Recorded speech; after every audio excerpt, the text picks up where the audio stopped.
Nice tits, bitch.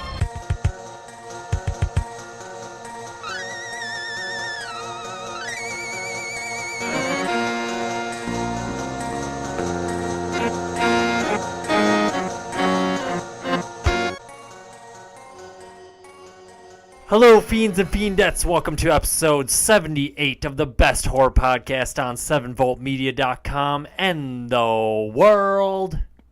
Scream Fiends. I'm your host, Xander, and with me once again is Russ.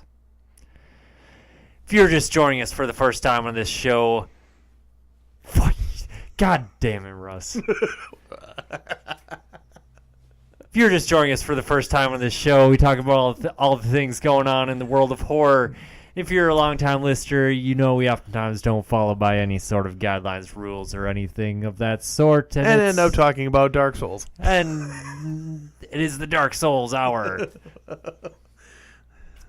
Get at us on Twitter at Scream Fiends. I was about to say at Dark Souls. Let us know what you're watching, what we should watch.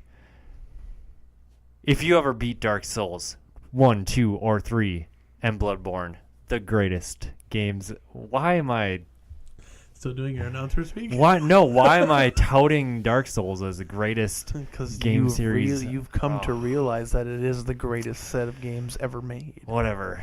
We're always looking for something new to watch. No, we're not. We just want to play Dark Souls. Good, bad, and in between. And Dark Souls. Patreon.com/ScreamFiends. You can donate if you would like, but you do not have to. All of our content is always free of charge, but we would love your support. Just love it. It'd be nice. It would be nice. Subscribe on iTunes, Google Play, YouTube. If you're watching this on YouTube, congratulations. You've won. What have they won, Russ? Nothing. Nothing. You lose. But the Grand God Emperor King Scream Fiend Award. Something like that. Something like that. I had some puppy chow, so that So you're hyper now? invigorated me with some energy. Hyper. Xander on hyper. I guess this is hyper. I'm Xander. I just had 5 pounds of sugar. I'm super I'm hyper. freaking out, man. Where am I? We're done. We're done, right? Yep. We're done. What am I doing? Russ, what have you been watching, playing, etc., etc., etc.? Nothing really. Found out we're having a third boy. So we're gonna have 3 boys, and we're gonna watch horror movies. Chicos. I know. I'm trying to figure out when I can show my oldest Monster Squad. I'm trying to figure it out. How old were you when you saw Monster Squad? Probably like 7-ish. Damn, it's so far away. It's only a few years. It's like 4. I don't remember. I think I actually saw Pet Sematary before Monster Squad. So that's like your first roller I'm not coaster the best being the wild thing and then going on gauge. I'm not the best gauge of like where to start your youngin' into the realm of horror. I did try watching Real Monsters with him. You know, the one with Fred Savage? No. No. Real Monsters? Is it called Real Monsters? No. Little Monsters. Little Monsters. Little Monsters. With Kevin Savage. Fred Savage. No, yes. And Billy Howardell. Nope. Howard. Howard. Howard. The comedian. Lil Bobby. Yeah, what's his name? Howie Mandel. Howie Mandel. Billy Howardell is the guitarist of Perfect Circle. But yeah. See, we'll get there. We got the names. It takes us a little bit to get there. Yeah, it does. But yeah, we got. I tried watching that with him, and I think right now anything live action doesn't really do it for him. But he likes this kids show called Super Monsters right now. No. Super Monsters. Mm-hmm. Mm-hmm. Mm-hmm. What a great show. That was something else. They make a video game of that? Yep. I think I played it. Good. Sounds like it. It's probably good. Maybe probably on Super Nintendo too. Yeah, definitely. Yeah, Super Monsters though is like this kids show, right? Is it, And is the it like kids turn into monsters at night. So they go to night school. They're like toddlers, but they go to night school and they turn into Dracula, Frankie, Drac, Frankie, Cleo, which is Cleopatra, Mummy. Ooh. She's the mummy character. Zoe is a zombie character. And then Lobo is the wolf. Lobo. Yeah, which means wolf in Spanish. Oh, I get it. I think it's Lobo. But yeah, so they all have their powers, and they have to they learn to use their powers. Like Drac can fly, and Zoe can see through walls. I don't know why that's a zombie thing. Are they like normal kids during the day, and then they turn into these monsters? When the sun goes down, monsters come up. I think is what it says. I think that's their tagline. Yeah. It's a 3D animated little kids show. I was going to ask if it's actual animation or like the crappy it's not as crappy as some shit, but it's not like super good. But it is like I don't know, Pixar like, I guess is the only example. I don't even know how I would describe DreamWorks like. Sure. Yeah, it's 3D animated. Yeah. Just not super good, not super bad. Sure. I mean, they don't animate each hair follicle. Whatever, but yeah, that's what that what else I've been doing. Dark Souls 3 I started to goof around with again, but I'm not gonna even talk about it. Well, we might as well, because I've got some Dark Souls. You got some Dark Souls? Okay, so I started a Pyromancer again. I've started a Pyromancer a couple times, and I got my handle on that a little bit. And from what I hear, like Pyromancy and sorcery in general is way OP in the Souls games. Yeah, like because I've never played through the game with sorceries because I like the combat. Yeah, it feels weird like not having any sort of like swinging apparatus. Yeah, and you still can do that. Like that's what's cool about the Pyromancer is like when I'm fighting Eudix, you get Jakujugi, whatever his name is, that first Lord of Cinder boss guy. Snakehead? No. Yeah. Well, he turns into a snakehead. That stuff is called the Pus of Man. That's like those enemies besides him that have that. You run into those that are called the Pus of Man. Is that so? In Sen's Fortress and Dark Souls 1, the snake-headed people, or is that the same thing? No. So the people with the Pus of Man, that stuff is related to the Abyss, I guess. Oh, they have to, because all those things they like grow out of there. Is it like the Las Plagas? Sure, a little bit, yeah. For those of you who don't know, Las Plagas is some stupid shit in Resident Evil 4. Yep. Fucking hate Resident Evil 4. But that game is so great. It plays well, it's fun, and it's a good story, but I hate that game. That's the best game ever. No, Resident Evil 1 Remake. Las Plagas, fuck that. Resident Evil 1 Remake's the best Resident Evil game. But yeah, that's what I've been doing. Zombies or die. Zombies or die? Yep. Well, yeah, that's... But, so that's what I've been doing there. Just screwing out with that. Yeah, no, the magic and stuff definitely makes that game easier. Holy crap. Like, when the dude turns into the big lizard guy and you throw a fireball at the lizard part, it takes like 200 damage. It's really? Like, doesn't like fire very much. So that's pretty cool. Does magic in Dark Souls 3 use stamina? Mm-hmm. Like it does in 2? And yeah, so when you use it... It doesn't in 1, though. I can't remember now. I don't think it does. For so long. But it uses... to cast spells, it costs mana, or stamina, and it costs focus points as well, too. In Dark Souls 3? Yeah, so you need the blue meter, was how many times you can cast that spell. Yep. But you still need stamina to get the spell out. Sure. Because it takes a lot of energy to go. It's fireball. But it does take a lot of energy. You're coalescing the energies around you and then forcing them to be something they're not, and then throwing that with any amount of accuracy after doing all of that. I think it would be harder to throw to make and throw a fireball than to swing a claymore. I guess. I don't know. Whatever. Because you're just like, or zippity gooba. Yeah, exactly. Shuriken. Yeah, so you've been playing some Dark Souls. Yeah. You've been playing a lot of Dark Souls and all the Dark Souls. Oh my god. You're playing the whole span, right? You've been playing everything from Demons all the way to Bloodborne. So I started with Bloodborne, got the platinum. Proves it is the best of the series because it allowed me to get the platinum. Then I went to Dark Souls 3. Then I went to Dark Souls 1. Now I'm playing Dark Souls 2. I thought you screwed around on Demon Souls. No, I haven't touched Demon Souls in a while, but I plan on going back to Demon Souls. After I hit a point in Dark Souls 2 where I can't get any further, then I'll go to Demon Souls. There you go. And just keep pushing on each of them? Yeah, I mean, Dark Souls 1, I'm pretty much at the point where, like, I personally cannot get past it. That's why I'm going to make you do it. Hopefully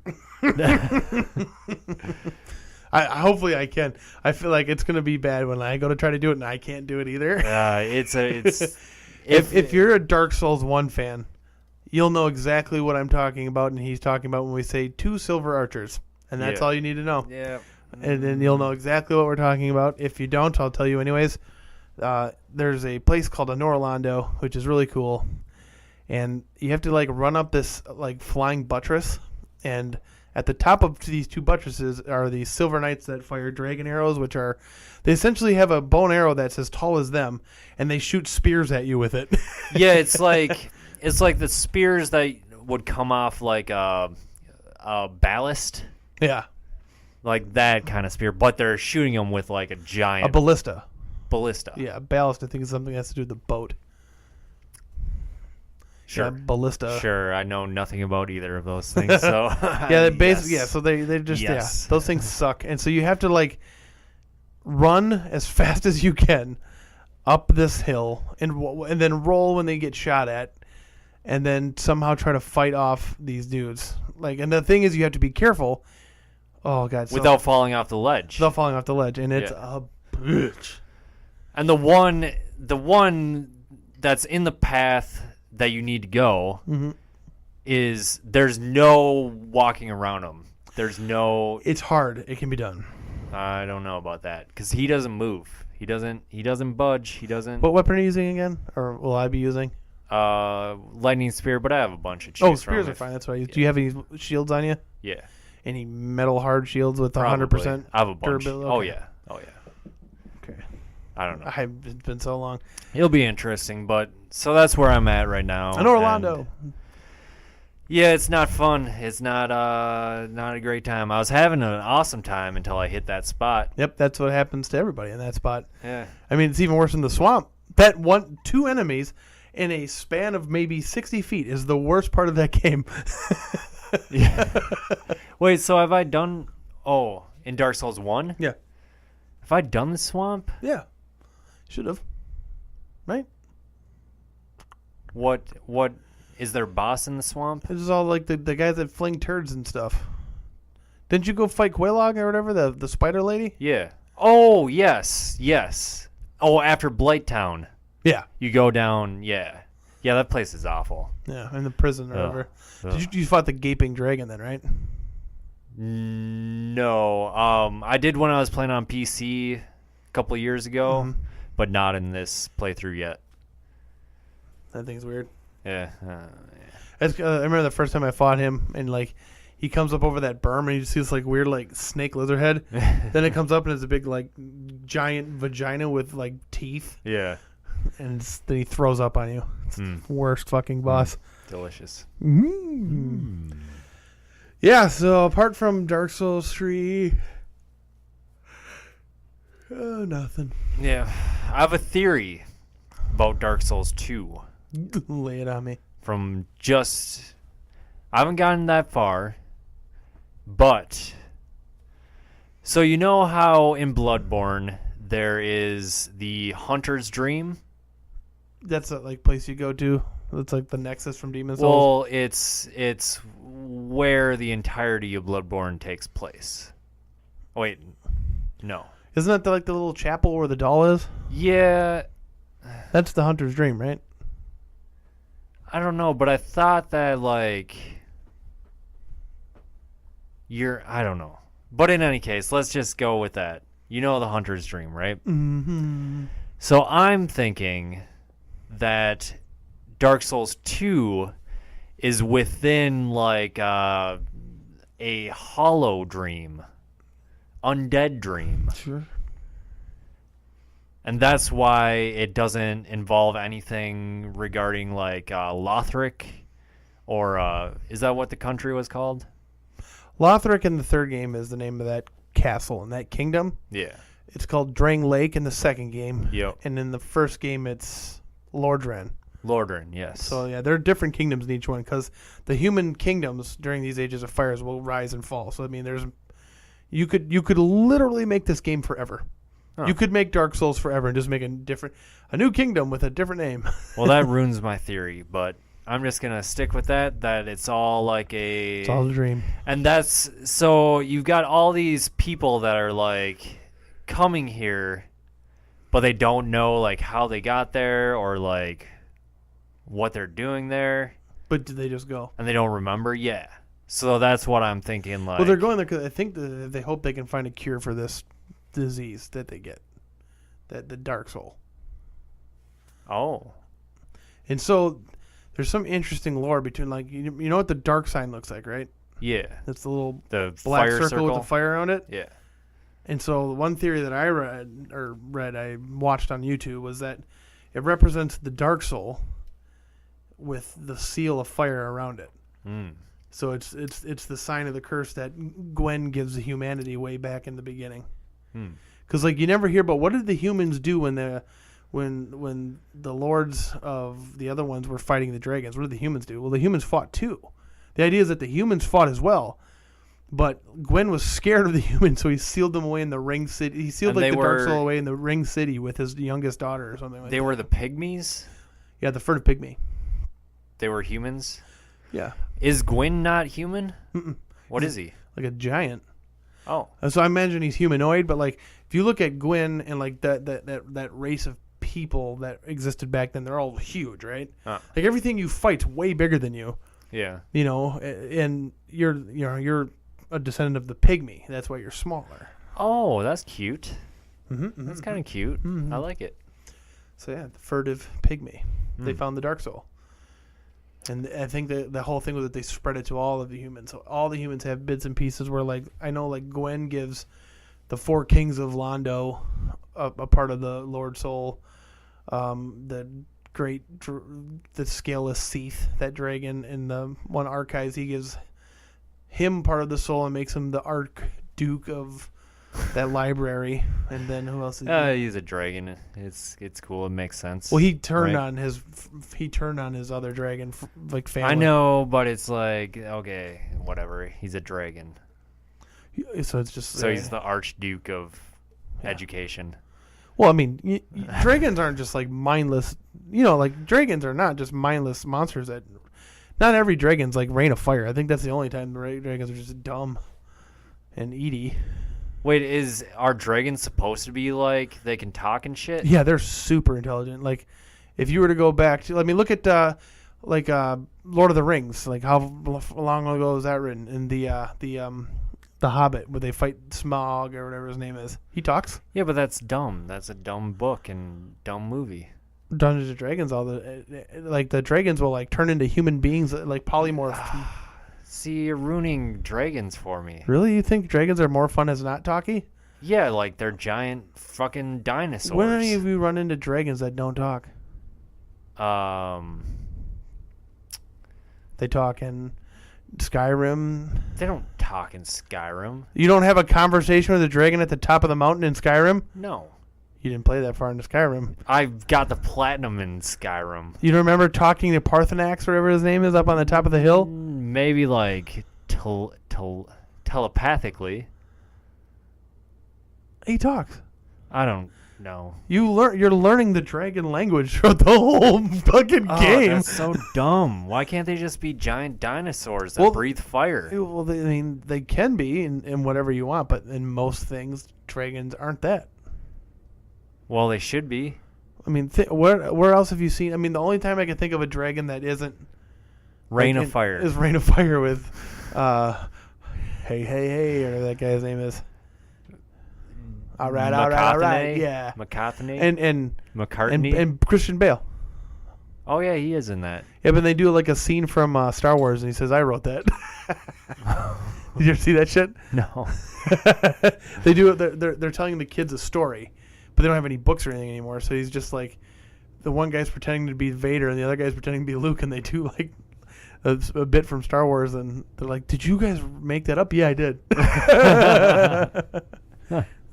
So the kids thought it was cute, but yeah. Where else? I mean, where can you think of where dragons don't talk? Everywhere. In my mind. Yeah, that's not. I don't see. That's how dragons should be. Like, they should not talk. They should just be dumb lizards that eat things. Giant monster lizards that breathe fire and fly. Yeah, they do that, but they also scheme and plot. See, that's so unrealistic. That's so unrealistic. Oh my god, I'm thinking of like other dragon games. Like I was playing Lunar a couple weeks ago. You remember? Lunar? Like the old PS1 and Sega CD RPG. Sure. And you go talk to the dragon in the cave there, and he's in there because they were going after a dragon diamond. And he's like, "Don't you guys know that that's made out of my poop?" See, that's the problem though. Like you get anthropomorphic animals all the time.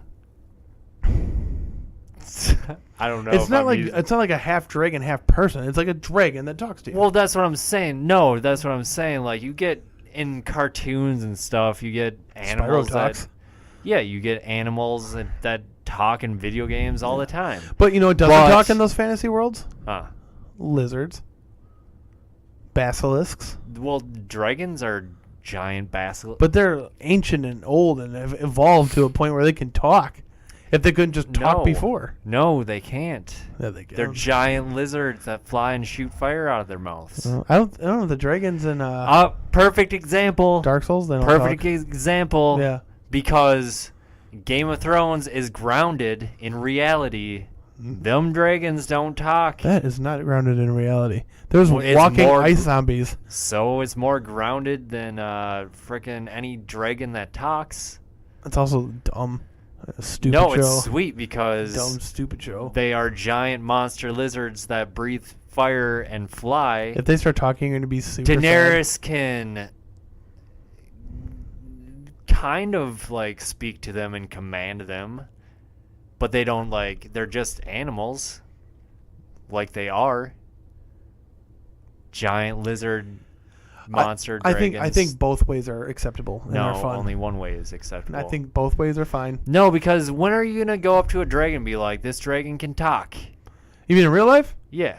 Well, I mean, I'm sure that there'd be some precedent there. A gold dragon and a red dragon are fighting, right? And if the gold dragon wins, and he flies down, and we're all sitting there with our MKs, and we're like, "We're gonna shoot this thing." He's like, "Wait. I just fought off this red dragon for you." No. We exist like it does in Dungeons and Dragons. The metallic dragons are cool.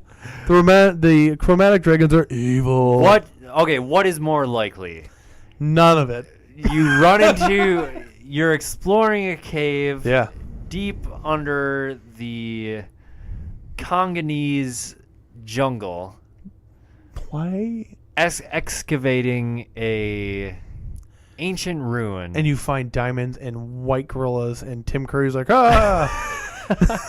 and then somebody gets a brain thrown at him. And you, okay, so Godzilla is a giant dragon. No, that breathes fire. He's not a giant dragon. But can't fly. He's not a dragon, and that's fine. I'm fine with him not flying. He's not a dragon. That's acceptable. He is a dragon. He's a giant lizard. Yeah, that breathes fire. That doesn't make him a dragon. Yes, it does. So what does it make him? A big monster. He's a big lizard monster.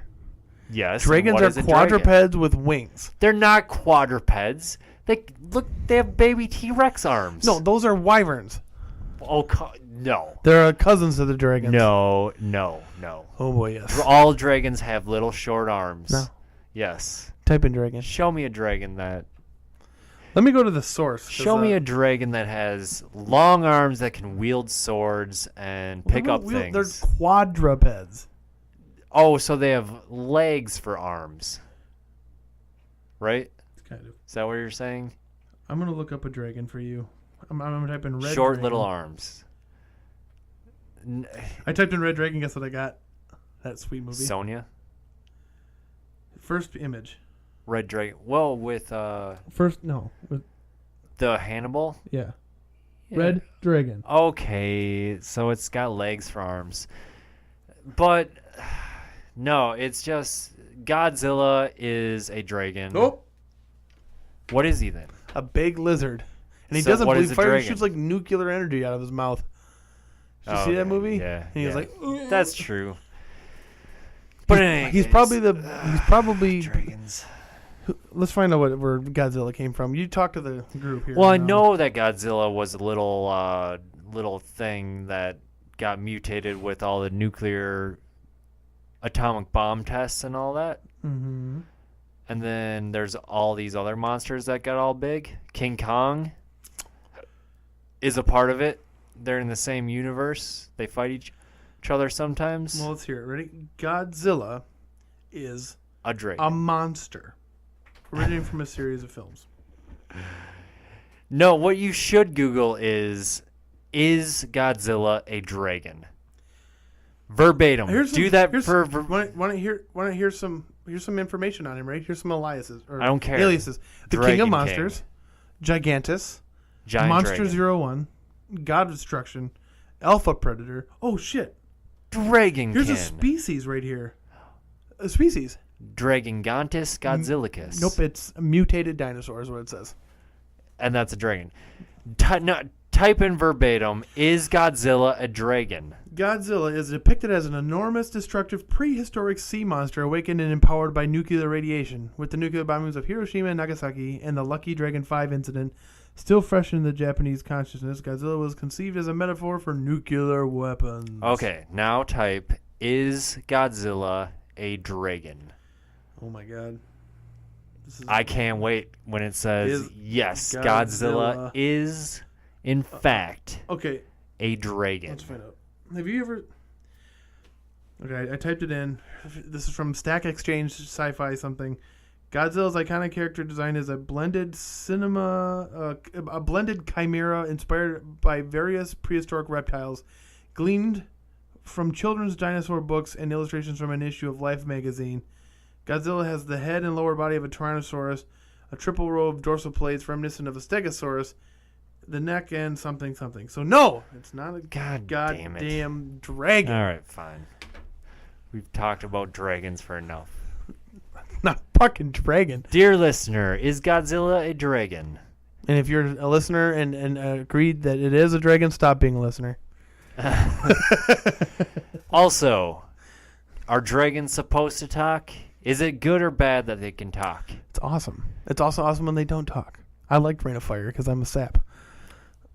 Is Game of Thrones better depiction of dragons than anything where dragons can talk? Huh? Yes. No. Yes, it is. It's not. It's the worst It's depiction fine. of dragons. It's fine. All right. We've got some news. Really? And not a whole lot.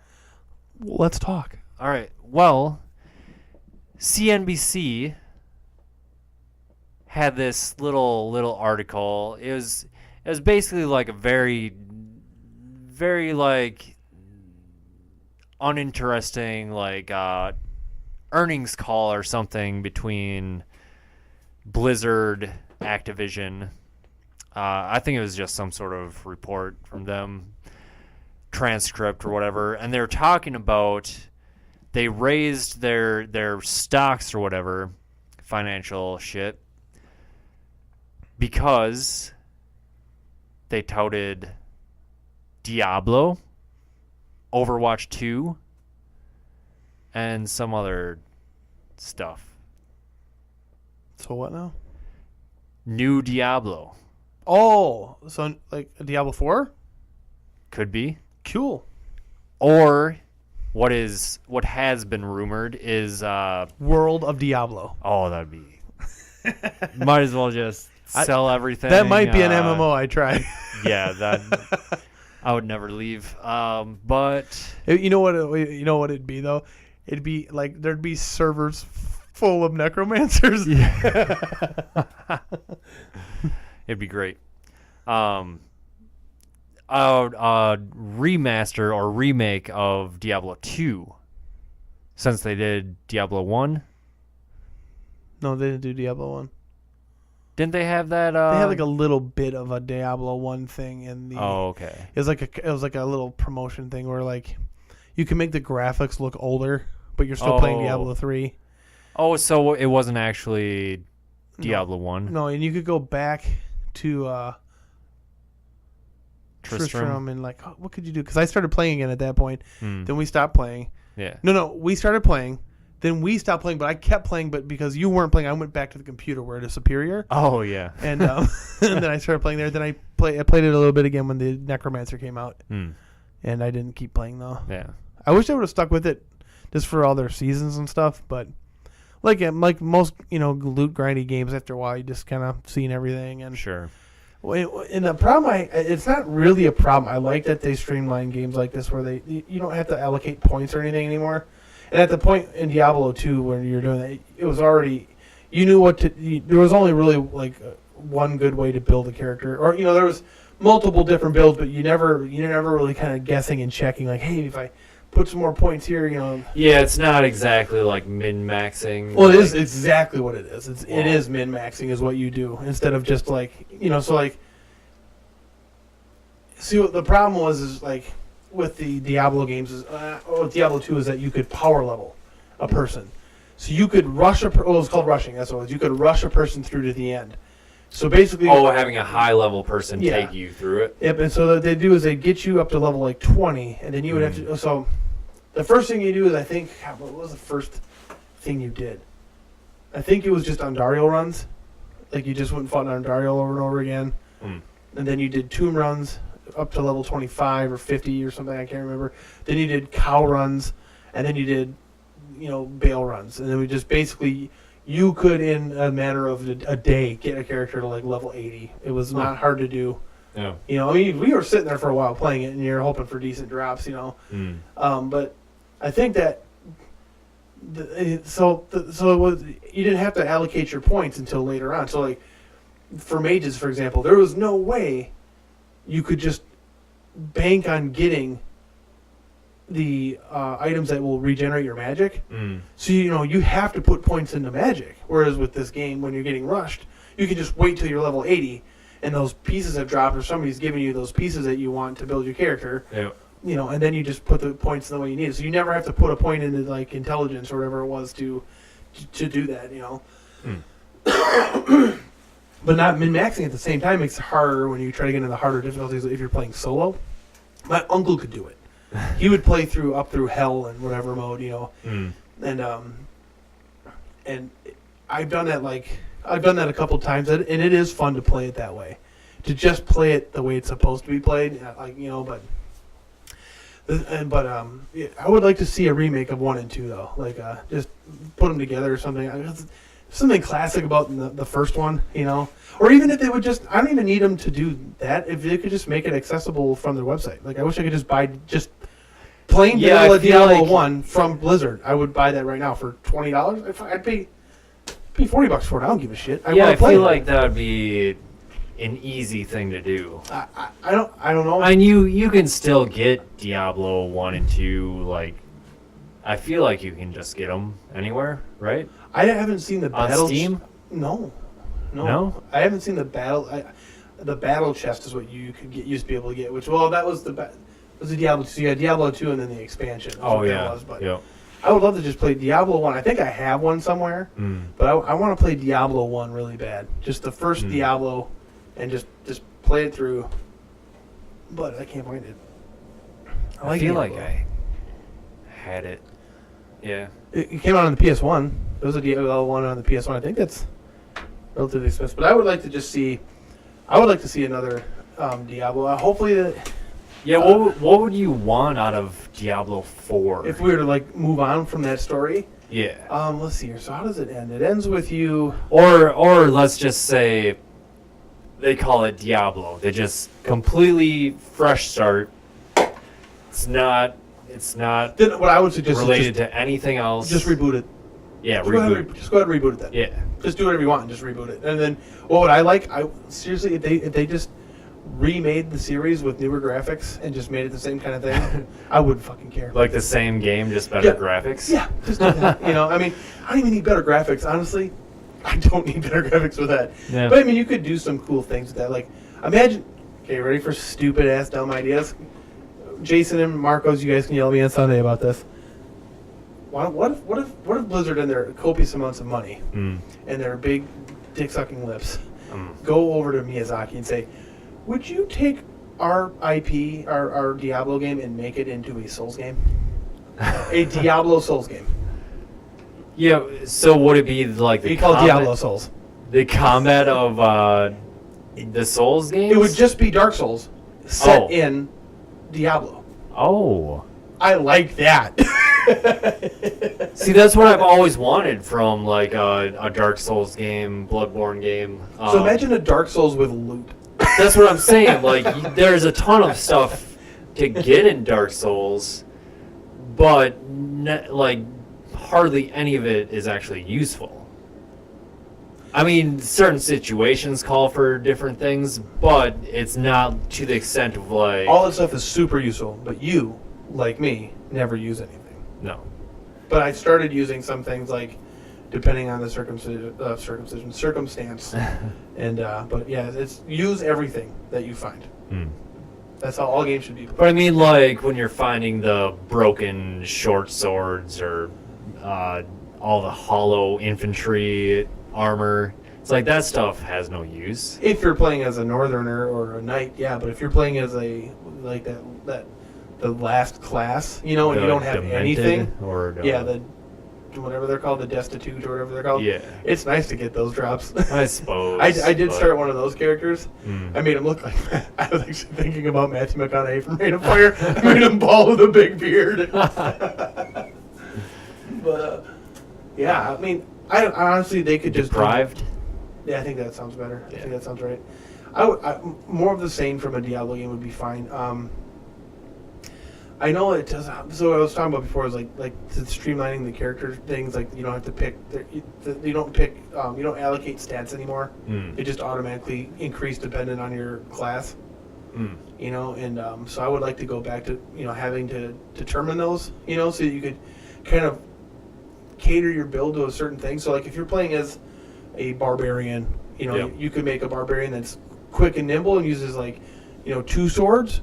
So you pick a lot of dexterity or something like that to keep your character's, evasion rate high or something. Sure. But let's say you want to play a barbarian with the big ass, fucking cleaver, or big axe or something. You could put more points into strength. So then you just load them up with armor and put a lot of strength. So you could build them as a tank or a DPS, but you could kind of allocate the stats how you want, and maybe. Yeah. But at the same time, it's nice because now the way that all these games are set up, like Diablo and Destiny, is that you can change the way your character behaves on the fly. You can. Oh yeah. Yep. And so they even have that. Like even in Diablo, you can't do that, or Dark Souls. But there is in Dark Souls 3, you can go to Rosaria, and she will reset your stats completely, really? And you can on your second playthrough when you finally get all the way to Rosaria, you can change your playthrough. You can change the way you're playing. Oh. See, I would like a character creator in Diablo. Like,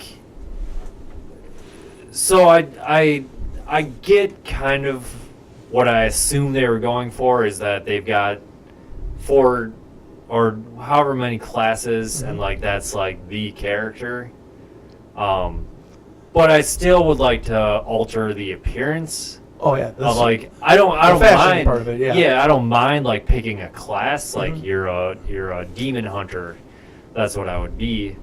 But then let me change her appearance. Sure. Like that's what I don't like about Diablo 3 is that you're kind of stuck. So I see what you're saying. Yeah. You just the character has a look as opposed to you making the look for the character. Yeah. I agree with that. But more importantly, I want the tone to be less Blizzard and more dark fantasy. It's got that goofy color, that cartoony color schemey stuff, and I fucking hate it. It looks like World of Warcraft. Diablo 3. Yeah, it does. It looks like World of Warcraft with a little bit better proportions to their whatever. But I don't want that. I want something like Diablo Dark 1 or 2. fantasy. Yeah. I want Diablo 1 or Diablo 2. Mm. I would even mind. Have it low magic too. Maybe the magic's not as prominent in this one. Or something. Yeah. But I'd like to see like maybe your basic classes. You have your knight. You have your knight or your fighter, or whatever you want to do there. Mm. Or maybe they have that branching thing where it's like once you hit 10th level, you can become you start as a fighter, and then once you hit 10th level, you pick a subclass. Then when you hit the 30th level or whatever, the next tier is that's where you become like your knight or your paladin knight, or maybe your like berserker fighter kind of guy. Sure. So you pick there's like a branching path with like job classes, kind of like a Final Fantasy. I like that. Yeah. They do that. I see that on like some of those like free to play MMORPGs, like those free to play ones. But there's always like the buy all these gems for $20 so you can upgrade your hat. But I would. I mean, speaking of like job roles, like I would like to see like individual sort of narratives of each class, like so you're not all like doing the same thing. Like, so you really want an MMO, like because like basically yeah. So like if you're gonna play as Haradrim Wizard, you start in like Loot Golain, yes, and you have to fight your way towards Tristram. Or if you're playing as a fighter, maybe you're from some northern place and you're coming down, so you have to like play through to a center point. I'm even fine with maybe it all does all merge. But like that's one of my favorite things about World of Warcraft is your entire starting area, like up to level 10 or whatever it is your own area. Yeah, and like that's what I would do. I would basically like start a new character, play through the starting area, and then I'd have a main that I'd play the rest of the game with. But like that was some of my favorite parts, is just starting a new character and seeing where they start out, like, and their quest line of their race or whatever. I like that idea, but I'd be okay with it just normal. You go to this one spot first, sure. But I think a reboot at this point would be best. With considering where they went with the game. I mean, it's fine. I mean, I don't think there's anything wrong with it. Just start it over. Have it be you. Like in the first game, I think you could pick between a mage or sorcerer, he's called, a fighter, and an archer. Is what the 3 classes were. I mean, I wouldn't go that basic, but like, have it just be Diablo is in like the 20th level of this fucking area, and you just gotta fight your way down, And, see, I think rebooting it, they could actually make a more compelling story. Like story, yeah, sure. Story. Let Miyazaki do it then. It'd all be hidden in item descriptions and all that. I would prefer it being more cryptic that way. It'd be kind of cool. I like that discovery with that, but I think it may be a little bit more forefront. Would be better. Yeah. But yeah, I would. I don't know. I would like a new Diablo though. I don't care. I mean, I would either like a remake of the first one, or because that's not what it ended up being. I want like an actual remake of the first game, an up-res or what you want to do. Yeah, I don't see why not do both, like have your new Diablo game, but then release, or even just, like I said earlier, just put the game on your website. I'll buy it. You must own it, right? And if you can, I mean, who owns, does Sierra still exist? Are they owned by somebody? I don't know. Sierra Games? Well, they had like an whatever. Have you ever heard of Hellfire, the expansion to the original Diablo? It wasn't made by Blizzard. It was made by like Sierra. No. And it was called Hellfire or whatever. And a class called the Monk, and like a whole other new area you could go to, and stuff. So that was pretty cool. It had this World Stone thing, so you could trade weapons between you and your characters without going online. So like, let's say you had your one character had this cool staff, you could lay it on the World Stone. Then when you loaded up your wizard and got to the World Stone, it would be there. Oh, that's cool. It was like Dark Souls before Dark Souls. But yeah, I would like to see. I don't know. I really like right now. I just want to go and play Diablo now. I want to play the original Diablo. Yeah, I want to get back to a game where I can just like relax and enjoy playing it. But these Dark Souls games are just too much.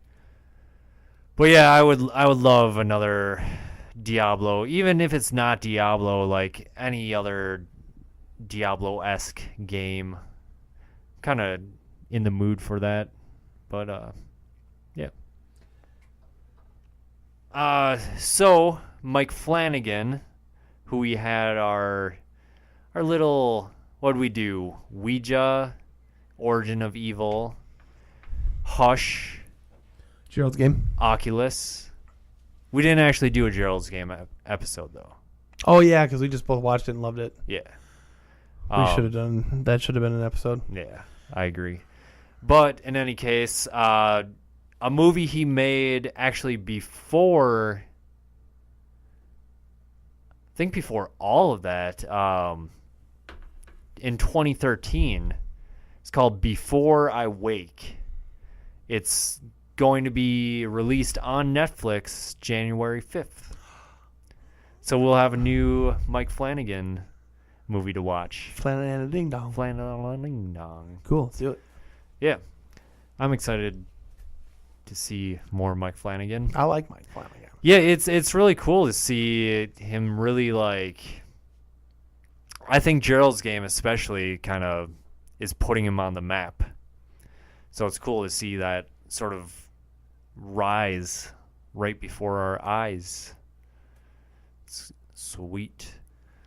Resident Evil 7 is out now with their gold edition, gold whatever game, but it comes with all the DLC, the banned footage volume 1 and 2, and the Not a Hero, which is the Chris Redfield expansion or add-on, whatever you want to level. I don't know. Do you think they're making another Resident Evil right now? I hope so. Do you think they're going to do it the same way? They better. You don't want to go back to third-person action game at all? No.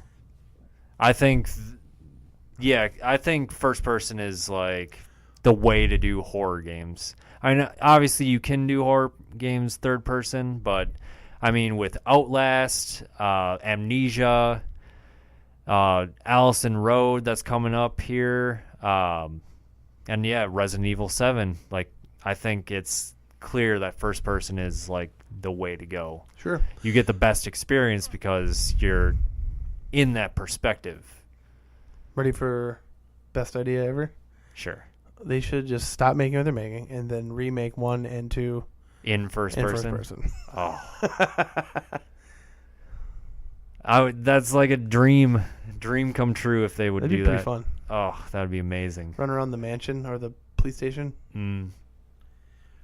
Are you a bigger fan of 1 or 2? 2.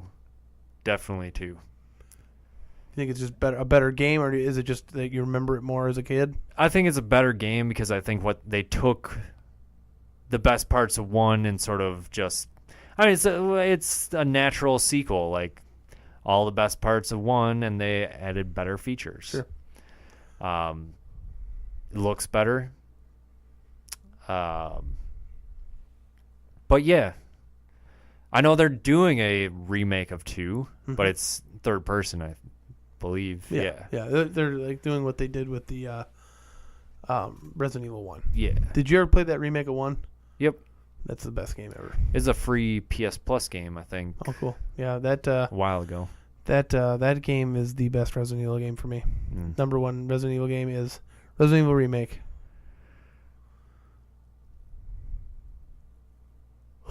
And then 2. No. And then 7. Really? And then the rest of them. Where does Dino Crisis fit into this mix? And that's number 1. They do need to revisit Dino Crisis at some point. I don't know if it's a remaster or whatever. That'd be cool. I'd like that. Get some dragons that can't talk. Those aren't dragons. Yeah. Yes. Diablo. And then First person. the other Diablo. part of Resident Evil 7 is the Zoe something or other. Zoe's it has to do with Zoe. Like you find out what happens with Zoe. But so in the game, you can choose. Yes. Who did you choose? Well, the only natural choice, I think, your wife or girlfriend, whatever. Like, why would you pick this random hillbilly chick? Because she didn't try to stab you. I guess that's true. Yeah. But in any case, so I'm assuming that well, what happens when you just leave her there, right? Yeah. So I'm assuming that's canon then? The choice of picking your wife/girlfriend would be canonical. And then this DLC, you find out what happens with Zoe after? Sure. Yeah. I just can't find my Resident Evil 7, so I can't play kind of want to see, because because of what happens when you go and play as if you pick the wife instead of Zoe. Because you remember when you pick the wife and you're on the boat, and then you go through that whole boat scene with just the wife? Yeah. It's like, what happens if you play Zoe then? See, I never picked Zoe. Yeah, me neither. So I don't know. Here's what happens. You pick Zoe, and she falls off the boat or something anyways, and the wife comes with you. Oh, sure. That's what's going to happen. See, I think the man upstairs picked Zoe. And I thought he even told us what happens, but maybe not. I can't remember. But, yeah, so hopefully I can find my Resident Evil 7 and I can get it. Because I think they're both free. I believe they are both free. It's Diablo 3.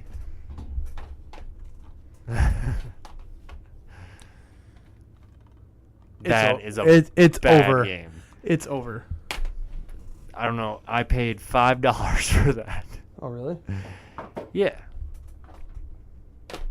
So it's fine. I didn't waste my money on a terrible game called Overwatch. Can I borrow that? Yeah. Cool. I got to bring you back some couple things. I have your the editor and your Dragon Grandpa. I still have Farpoint too. That I still have to. Have you even tried it yet? I mean, my VR has been sitting over here for a long time. I'm kind of thinking about selling mine, but I did just hear that it got, $1 million. Yeah, it's doing well. 2 million installs or something. Yeah. It's like, okay, well maybe I'll wait. But like, is the PSVR in its current condition going to even be usable with the PlayStation 5 when it comes out?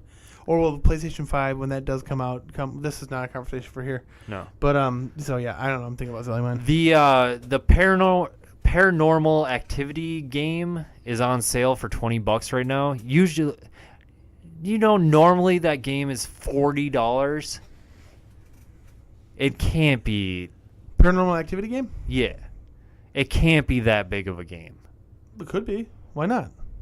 I don't know. I feel like it's going to be like an experience. Sure. My guess is it's probably expensive because just the development for being in VR anyways, and then the licensing for the name. And I know it has like a lot of hype behind it. It's supposed to be good from what I've seen and heard. But I don't know. But you need Move controllers. Do you have any? No. If you pick up the game, let me know. I'll bring them over. Yeah, so I was thinking maybe next week just remind me.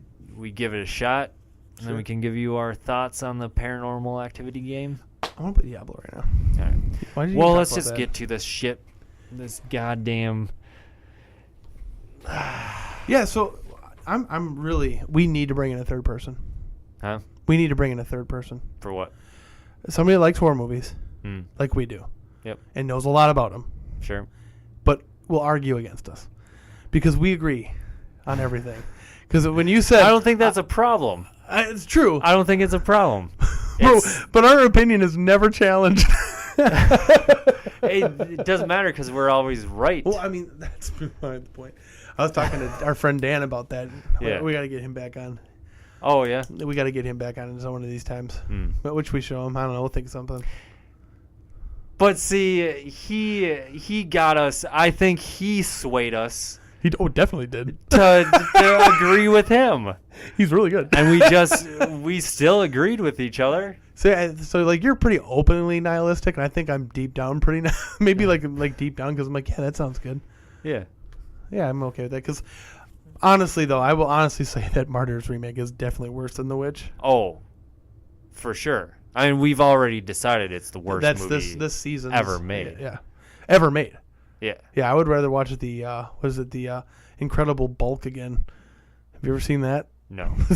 Weird 3D animated purple Hulk guy who throws like cars. It's stupid. I mean, Thanksgiving 3 was a bad movie, but it's still a better movie than the Martyrs American remake. And that movie was tough to get through. Oh, God.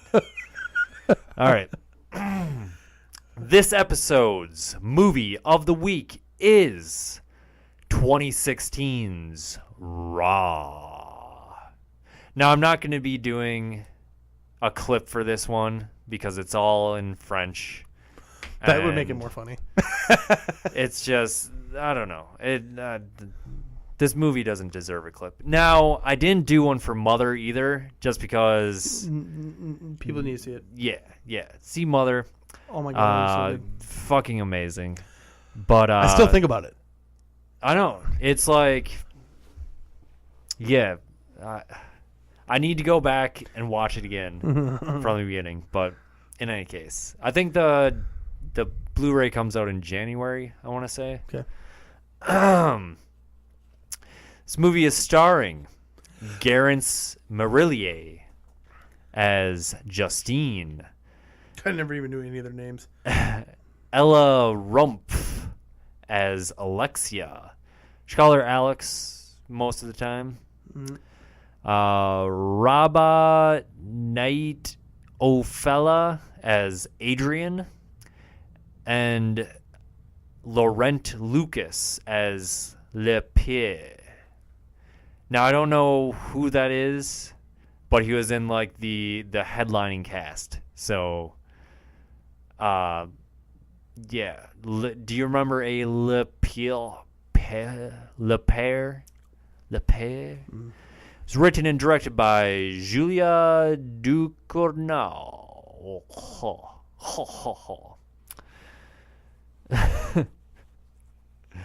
All right. So this movie starts out with a shot of a road and someone walking. Are you paying attention? What are you doing? I'm trying to figure out how to play Diablo 1. Oh, come on. So you start with a road. Yep. And there's a car. It's a pretty cool shot. I'm like, okay, this is promising. It's kind of a neat look. Yeah. As the car's going down the road, somebody jumps in front of the car. Yeah, well, you see someone walking along the side of the road first. Yeah. And then, they jump out in front of the car swerves, hits a tree. The person gets up off the ground and walks over to the car. Yep. And then it starts this fucking movie. Yep, you get a big raw on the screen. It was so raw. Then you get like a lunch with a daughter and her parents. Main character Justine. And you quickly learn that they're vegetarians. Yes. And she gets like a meatball in her fucking leaves and her potatoes. Mashed potatoes. And she's like, "Oh, it's no big deal," but the mother loses it out and goes to like get her something else, or I don't know.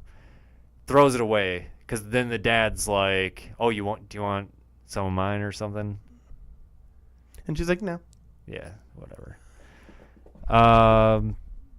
Then she's going off to veterinary school. Where her sister goes to school. And her sister was supposed to pick her up but didn't or something. That's right. They talk about at the lunch thing how the sister is sort of like distant, like they haven't heard from her in a while. Mm-hmm. And Justine is like pretty excited to like get there and hang out with her sister again. So she's at this veterinary school, and immediately, well, first she meets her roommate, Adrian, who she's like... Bursting through the door. Yeah, and she's like... They're like, because like, there's like pounding and screaming going on in the hallways, and he comes through, and she goes like, "Who are you? I'm your roommate." And he goes, "I asked for a girl." He goes, "Well, you got a gay or something." What does he say? "Well, I'm gay, so that's the next best thing." He says something like that. Yeah, he says something like they gave you a gay, like, I don't know. They gave you a... What did he say? He says gay. Does he say... did he say a gay, though? I don't know. A gay. They gave you a gay, or "Don't worry, I'm gay." So it's the next... I think it's "Don't worry, I'm gay." It's the next best thing or something like that. Okay. So he's gay. We'll go with that. Yes. And then immediately this school is like run by the lunatics in the upper class. Mm-hmm. Like there are no faculty members. So basically, the whole thing is run like a giant like sorority or fraternity, yes. all at the same time. Like yes. it's not. It's just one giant group like this, and then like the upperclassmen, and it's like rush week. So they're just basically this is the beginning of them getting initiated. Yeah, they immediately start the hazing. So they first they like take them all out of their dorms, line them up, march them out, make them crawl to this other place, and then when they get there, it's a big party. It's a big party, and then they all party. Yeah, I wrote rave. I don't know if that's an accurate way of... I've never been to a rave, but I imagine it's something sort of like this. Sure.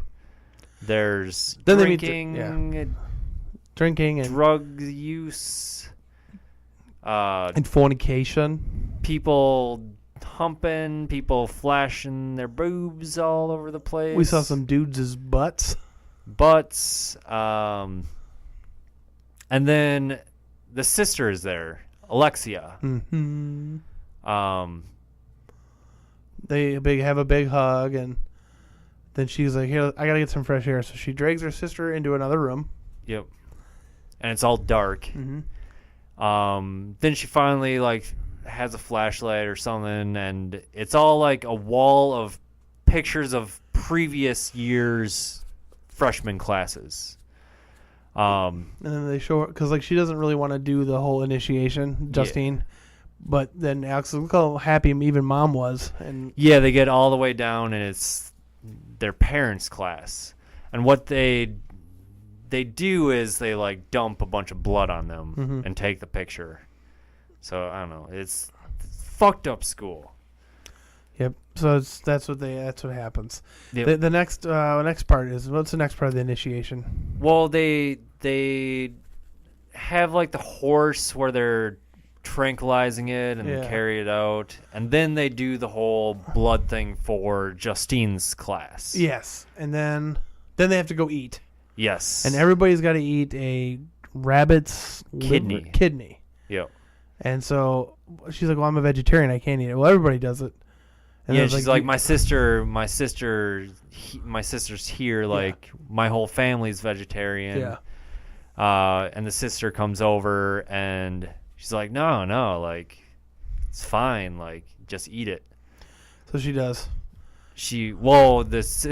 Alexia eats first. one, and they take a shot with it, too. Yeah.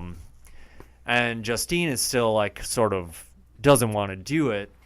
So Alexia just takes a piece and shoves it in her mouth. And Justine refuses the shot, so Adrian takes one for her, another one for her. Yep. And and so there's like an underlying thing too, where she's like the favorite at the school right now. Well, that's a weird... Which is not talked about much, but like No. there's that teacher that doesn't like her for some reason. Remember? Yeah, I don't mean, know. that's a little bit later on. But they meet him at first, and he's like, "You got one wrong," and he's like really kind of down on her, and she's like, "Okay, whatever." Yeah. But more importantly, and more to the story, after she eats this thing and goes to bed, she wakes up with a giant fucking rash. Nasty rash. And so she goes to the doctor, and it looks like food poisoning or something. It's like, food poisoning doing that? Whatever you say. Yeah, it's like peeling off. Yeah, and it's I mean, you mentioned it while we were watching. Like, it's really good, like, makeup effects. Yeah, makeup effects were great. If that's what it was. If it was CG, that's how CG should be done. Yeah. But it looked like it was good. Or they actually gave her a rash. Or maybe that's what it was. Maybe the movie's going to be something else, but then she actually like got a rash. And like, oh, we'll use this. Oh, sure. But, because she'd scratch at it, and the makeup wouldn't move or nothing, and there were like raises in the skin. It looked like a combination of like highs and like all sorts of things. Yeah. But that looked pretty realistic, pretty good. And then, it starts to go away, it seems. Yeah, the doctor gives her some sort of cream, tells her to drink a bunch of water. And don't eat anything. Yep. And that's where she first mentions, she's like, I'm so hungry, though. Yeah. Like, I'm hungry. So she's not satiated by normal means anymore. No.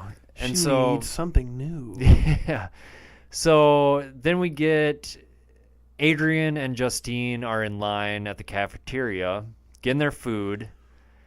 And he's just grabbing tons of meat. Yeah. And she's grabbing vegetables, but then sneaks a sausage patty in her pocket. Just grabs it bare hands and shoves it in her pocket. That's gross. Gets to the checkout, and the cashier's like, what's in your pocket? And I have to see it before I can charge for it. She's like, okay, it shows her, blah, blah, blah. Yeah, she's got this white lab coat, and it's just like covered in blood still. Well, like that bloodstained, you know. Yeah, but in her pocket, like this hamburger is just like soaked through her pocket. So it's just like, why are you trying to hide this? Yeah. So she throws it out anyways. Yep. Then she's hanging out with her sister, or is it Adrian? I think at the truck stop. Well, there's something at the truck stop. Yeah. Or it's a gas station. It is Adrian. They're going for a ride. They're talking about she gets some clothes from her sister, and then her and Adrian go get some food, and he says, "I'll pay for it." Oh, that's right. Because I think I don't know why I'm so lost at that point. Why he's being really nice to her? No. They go get food, and then some guy is being really creepy on Adrian, and then they leave. But the truck driver, But then she's like mauling this kebab, or they call it, what do they call it? Shawarma or something like that. Shawarma, yes. And she's mauling this thing, and she loves meat now. Yeah, she and is dude, all about the meat. Adrian's like, this little girl is crazy. But then they go back, and they're gonna go to a party. But is this the waxing scene? No. Okay, what are we at? It just all of a sudden cuts to morning, and Adrian walks in, and Justine is like crouched at the fridge. And, what are you doing? Making breakfast? Were you barbecuing? yeah. And he's like, "What do you eat?" And she says, "Cereal."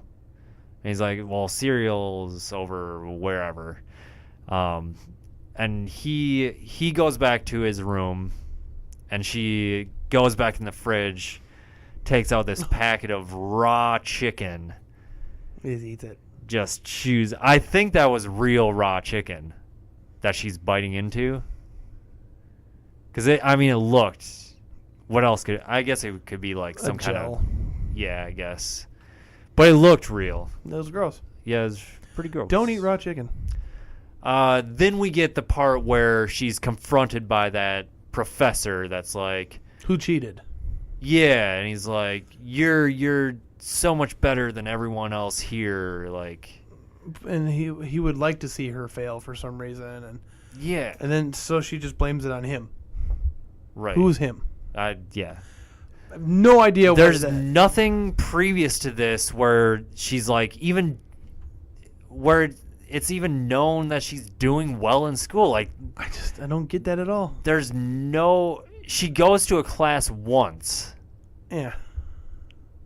And there is that scene where she goes to her sister's room and she's like correcting some of her sister's papers. So I mean, you could sort of get that she's. But even still, it's like, well, when did she cheat? Why did she cheat? And who is she blaming it on? And who's she blaming it on? And why does any of that fucking matter? And why does the professor not like her? Like, yeah, I mean, what the fuck is going on with that whole thing? I don't know. It doesn't matter. I don't like it. But in this whole confrontation with the professor, she's like chewing on her hair. Yeah. Like out of the corner of her face. Yeah.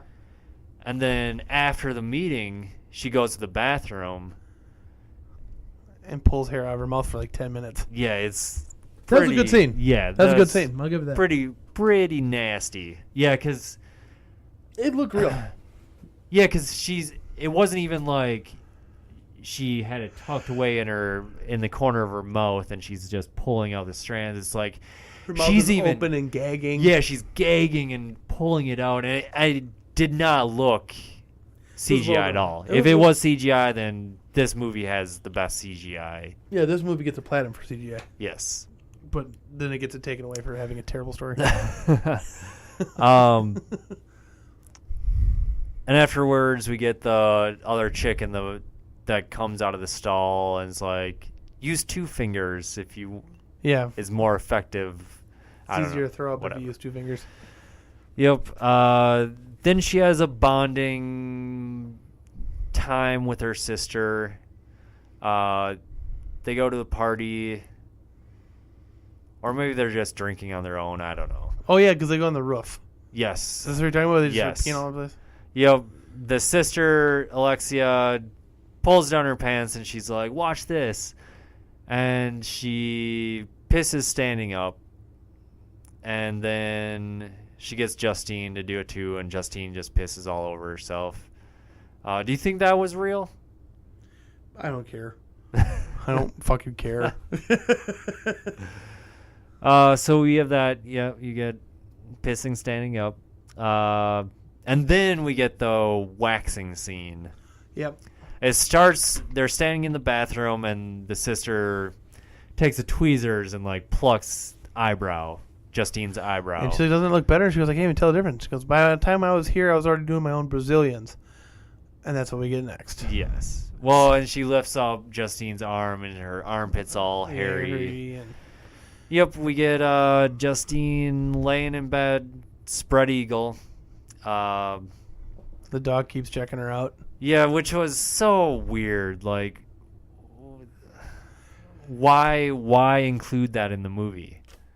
I mean, they didn't direct the dog to do that. I'm sure the dog just did that. Sure, but why use that shot in the movie where the dog is coming up to the girl's crotch? It's just weird. Like, it's fine. Do whatever the fuck you want. But it's just like, why use this in your movie? Yeah. What does this signify? What? Yes. I think it signifies owning a dog in an apartment, and it smells your crotch sometimes. Sure, I guess. Yeah, then we get the waxing. And it doesn't go so well. Nope. On the third pass, right next to her vagina, yep. It gets stuck, and she can't get it. So she gets the scissor, and Justine's like, it's my pussy.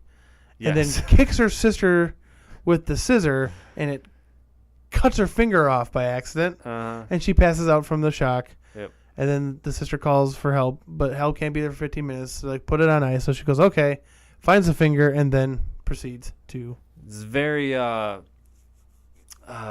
looks at it very enticingly, and then it starts dripping blood into her hand. Then she drinks it. Yep. And then she fucking mauls this thing. Yep. Eats it like a frickin' cob of corn. Yep. Then the sister wakes up and sees her, and she's got teary-eyed. Yep. She gets it. She understands. And then then the next scene, they're at the hospital. The sister's in there. Yep. Sister comes out. She's lost the finger. It's gone, obviously, because she ate it. Blames it on the dog. Dog ate it. Yep. Dog ate my finger. But then she says that, well, you ate. She says to the family that Justine ate it, or whatever. And she tells the parents. Remember, she's like, well, you ate my finger, like, but maybe it was supposed to be a joke or something. But then the mother starts bitching at Alexia. So then Justine sticks up for her sister. Then it's a scene of them running around in a wheelchair. Well, and then they go do the whole car crash thing. Yep, then they do the car crash thing, and that's about, and then the sister starts to go eat them, and then the sister stops her. But then the sister leaves and starts walking down the road, takes her shirt off. Yeah, Justine is a little freaked out about the whole, like, causing car crashes and eating people's brain matter that's smashed. And no, understandable, I guess. But you're also a crazy cannibal, so I mean, take what you can get. I don't know, whatever. Teach their own. Yep. So then she goes super party town. Yeah, she gets dressed up, gets ready to go. She walks out and she sees Adrian playing games with her sister. And their sister beats Adrian in whatever they're playing. And then... Well, and yeah, she seemingly... this is the start of her, like, crush on Adrian. Because he's running around shirtless, and she walks in, getting a blowjob from a dude. Oh, there's that, yo. And, but I think it's a crush, and she wants to eat him. Sure. And so she goes to the party. She gets super blasted. And then her sister grabs her. Oh, is this... Her, right? Is this where the... No. First, there's the paint party. Oh, yes, the paint party. She gets the paint splattered on her, Justine does, and is forced into a small room... with a guy. Who is also covered in paint. And so she's in blue and yellow. They're supposed to mix their paint up and be green and come out. Yep. And she bites the dude's lip off, almost. Yep, because they kiss, and... She got hungry. Yep. So she walks out. Then I think that's, yeah. Is that when she parties? Or is it... No, it's after No, then she... How does this happen? She goes and she's feeling bad, so she still feels bad about it or whatever. She's talking to Adrian while he's smoking. Yes. And then... Well, she leaves, and Adrian pulls out his computer and starts jerking it to gay porn. And then she comes in and she goes, it's real bad. And then they just fuck. Yeah, they fuck like a bunch of... And she keeps trying to bite him until she finally gets a hold of her own arm, bites the shit out of herself and is bleeding as she climaxes. And he's just like... This is why I'm gay. You know, this is a crazy girl. But, yeah. So and then there's the drunk party with the sister. Well, yeah, because she gets in a fight with Adrian and the next day because, like, you know, he was her first, and she's trying to talk to him in class and he's ignoring her. So they have a blow up. Yeah, and he's like, I've been gay for 20 years. Yeah. So I'm not supposed to be having sex with girls or something. Yeah. So she goes to that party, gets super drunk, is just kissing dudes and women's and all this and that. Then her sister pulls her out. Yep. And pulls her into a mortuary. Yep. And that's all we see from there. Yep. And until the next day. The next day, she goes to that class again, sits down next to a girl, and the girl looks at her like she's crazy, and then moves over. She thinks she smells bad, like she's smelling herself. So she moves over, and then Adrian pulls her to the side, shows her the video of what her sister was doing. So she had gone rabid, essentially, and was trying. And her sister had pulled a corpse out of this fridge and was like teasing her sister with it, and everybody was like, "What is going on with this?" So because she's like on all fours. Yeah. And like snapping at the hand, the dead person's hand. Yep. And like, so she confronts her sister, and they have a biting fight.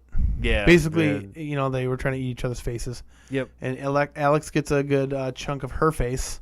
And then pretty much her cheek. Yeah. Rips her cheek off. Then they go back at it, and they both bite each other, and then two people are holding them like they're dogs, and they're flipping out again. But then she hits the one dude with the backpack, and they all get away. Yeah, and they just leave. Yep, and that they seem to have bonded at this fight. Yeah, and then what happens after that? She wakes up in bed next to Adrian. Yep, and she rolls over, stroking his face, and then she reaches down and finds that wiener, and she finds blood. I'm like, oh, she bit his wee off while she was sleeping. But that's not at all what happened. She whips back the covers, and his leg is missing. Like part of his leg is missing. Yeah. And she shakes him, and blood pours out of his mouth. And she's like, "What's going on? What's going on?" She looks behind him, and he's got a hole in his back. Yep. Then she looks at the floor, and she sees that the bloody ski pole. Bloody ski pole, which is something from earlier too. Fucking cares. But Adrian gives her the ski pole in the beginning because those guys were coming in. Remember? She's like, "What is this? It's a ski pole." I don't remember, but so she figures, she's not all full of blood like she'd been eating. So then she goes, finds her sister all full of blood, holding a controller, and she's got kind of lost and dazed. PS4 controller. Yes. She knows what's up. Yep. So she's about to impale her sister's forehead with this thing, but then picks her up. Then we get a scene. She takes her obviously, but then we get a scene where her sister's they in take a shower together and clean all the blood up. Yep, and then the next final scene is her sister in a insane asylum or prison. Yep, and the parents aren't saying much or whatever, but then they're all leaving and. Well, so do you think they covered it up so that? Yeah, the sister killed him but didn't eat him. Probably blamed it on the dog again. But what's the whole point of? What's the point of showering and getting all the blood off? Just to get the blood off, I guess. Who knows? It's whatever. I want to finish this. I want to think about this as little as possible. So then the sister holds up her finger that her sister ate off, and then gives her the finger, and then Justine puts her cheek on the glass, and her sister kisses the glass. I actually like that scene because it's the whole fact that these sisters, despite everything, are good together. They're they understand. Then they're sitting around the dinner table, and her mother's like, "Finish your vegetables." "No, I'm not hungry." "You're not leaving this table until you finish your vegetables." And then the mother leaves. She leaves. And the father goes, "It's not your fault." And she's like, "I know, Dad. It's not your sister's fault either." And she's like, "Huh?" And then he's like, "We never knew what to do about this." And so what you're starting to figure out is that they've known about this hunger issue. Yeah. And he realized it when he first kissed his mother, because he's got a scar on his lip, which I just figured was a face thing he had. But they blame that scar because the first kiss they had, she bit his fucking face. Yep. Then he opens his shirt, and he's got a bunch of sores from her eating pieces of him here and there. Yeah. So the mom's a cannibal. It doesn't go any further than that, explaining anything. It doesn't need to because it's stupid. Yeah. And that's the movie. Yep. That's raw. It was sure raw, man. I kept hearing great things about this movie. I did too, and that I was really excited to see it. And so that's why it is disappointing to say this movie is fucking bullshit. Yep. And it was also a 2016 jam. So was The Witch. Oh. I'm going to tell you right off the bat now, this movie does not get a seal from me. No seal. I would rather watch The Witch than this. I would rather watch The Witch than this. However, I would rather watch this than the remake of Martyrs. True. So it's not the worst movie, but but as far as our stupid joke goes, I'd rather watch The Witch. Yes. I mean, you do have some highlights. You have the rash. Yep. The hair coming out of her mouth. Mm-hmm. The whole scene with the finger getting cut off and her munching the finger. That was pretty gruesome. I guess the car crash, the sister eating the smashed in back of his skull. Yeah. That was okay. Okay. What else? That's about it. Adrian's leg. Yeah, it looks pretty good. That looked really good. Had all good. the muscle and bone layers. Yeah, that was good. Yeah, that movie sucked. That was about it. Yeah, that movie pretty much sucked though. Yeah. I heard great thing. Oh man, raw. It's so raw. It's there's the gore in it. So it'll make you sick. I had to leave the theaters and it's it wasn't that bad and it was dumb. I would have left the theater too though because it was boring. So I kind of see what they were going for, the whole coming of age sort of deal. She's realizing who she is as a person. A cannibal coming of age. Sure. But I feel like they failed at that because it's so disjointed and you don't. First of all, you don't really get to know her before all of this, so you have no starting point of okay, this is her normal, this is her in cannibal mode. I mean, she obviously does go from a more normal to a absolutely crazy, but it's not this this great storytelling where it's really her transition. It's just kind of Well, it seems like the only time they get super I need to eat food like that is when they're drunk. Yeah. Or like when they were fighting each other. It was the only time the only time they were sober and that hungry. Yeah, it wasn't like she absolutely needed it. Like she was, sure, you had the raw chicken scene where it's like that implied that maybe she was like craving this. But that's not even human meat then either, though. Yeah. She was just craving meat and the whole hamburger in the pocket. But it wasn't like, yeah, she's this beast now that needs to feed. It's like, well, I guess if she gets drunk enough, she'll... So I think there's supposed to be a lot of allegories to just like how women are perceived in culture in this movie, though. I think there's some of that to it. Like the scene with like the gag yourself. Oh, sure. Women watching what they eat. You know, if they eat meat, they'll go crazy kind of thing. It might be kind of like a... I think about it. It might be a big big story about bulimia or something, or like eating disorders in women. I wonder if that's what it's supposed to be. Do women go crazy if they eat meat? No. But I think it's supposed to be like an allegory, maybe eating disorders and like society's perception of how women are supposed to maintain themselves in public. I mean, it's like it's got the whole like the bulimia scene, and yeah, you know, she's worried about what she eats and like the trimming of her vagina and this and that. You know, so I wonder if this movie is more partially about that too, like society's standards on women. Maybe because I'm trying to think of what else this fucking movie's supposed to be about. But that's that's the thing. Like, there's no like. I mean, sure, there's the whole like finger thing, but I mean, it's not like in the Brazilian scene. Message. Well, sure. What is that? Like the sister's like, well, the whole message I think is like the way like the eating habits and whatever. I wonder if it's like about what's the other one, anorexia and like bulimia or something. I wonder. I have no idea really, but I wonder if that's what. If it is, then it failed at making anything meaningful out of that. Yeah, well, it was hard to like dialogue. Get in. Like the characters were not relatable at all. No, and I mean, I just didn't. Adrian was probably the most like actual behaved like human, I think, because I mean, well, because he wasn't a cannibal. Sure. He was the only one that wasn't a cannibal. What I mean is just like the characters in themselves are just, I didn't care about them. Yeah. Like I didn't care about Adrian. I didn't care about Justine or Alexia. The movie I had no concern for them at all. The movie doesn't give you any reason to. Yeah, it was hard. It was hard for me to warm up to these characters, which I appreciate too, that they tried going in that route with it. You know, like because you don't feel anything for them, but like now that I think about it, I think where it stems, what I think could be the problem, they don't deal enough with the fact that she's a vegetarian and then has to eat that meat. It's just all of a sudden like she's a vegetarian, she has the piece of rabbit, and then it's fine.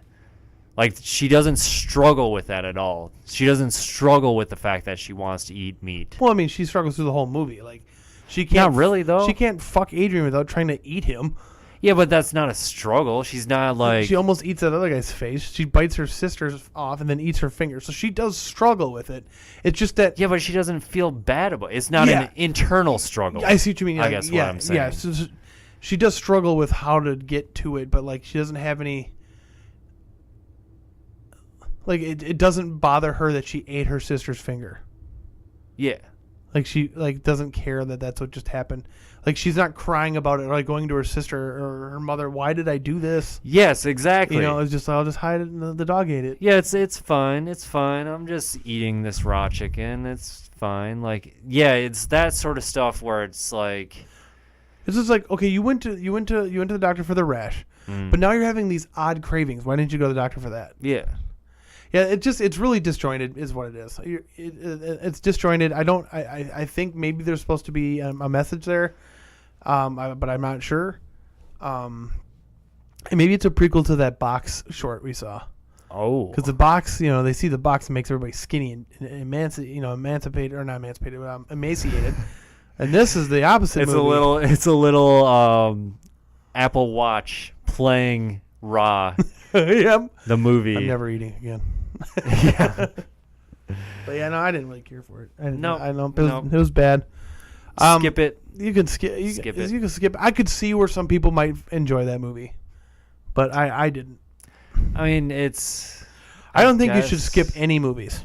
No, not at all. Don't skip any movies. But this movie was. Don't go into it expecting great things. Yeah. Because it is. I didn't like it. I'll never watch that movie again.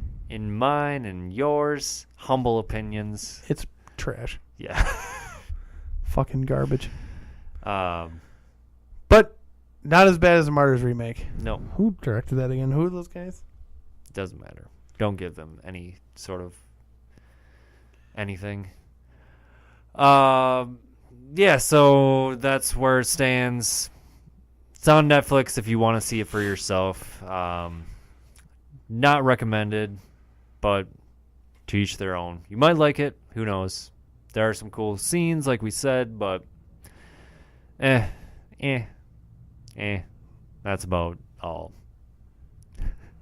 7voltmedia.com. You can find all the other stuff that our people do. Zero XP Podcast is the video game podcast. Freedom, Anime, and Professional Wrestling is the Anti-Seinfeld show. And that's all we've got going on right now. There's a bunch of other stuff archived and past episodes you can check out. Patreon.com/ScreamFiends. You can donate if you would like. We love you if you do, of course. Twitter @ScreamFiends. Let us know what you thought of Raw if you saw it. If you're planning to. We warned you. What you should do is see Mother. Yes. And Martyrs. Yes. Yes and yes. 2 platinum Scream Fiends Awards winners. Subscribe, iTunes, Google Play, YouTube, all that good stuff. And from us at Scream Fiends, so long and farewell. This is the Getz brothers. Kevin and Michael Getz. Get them. They directed Martyrs.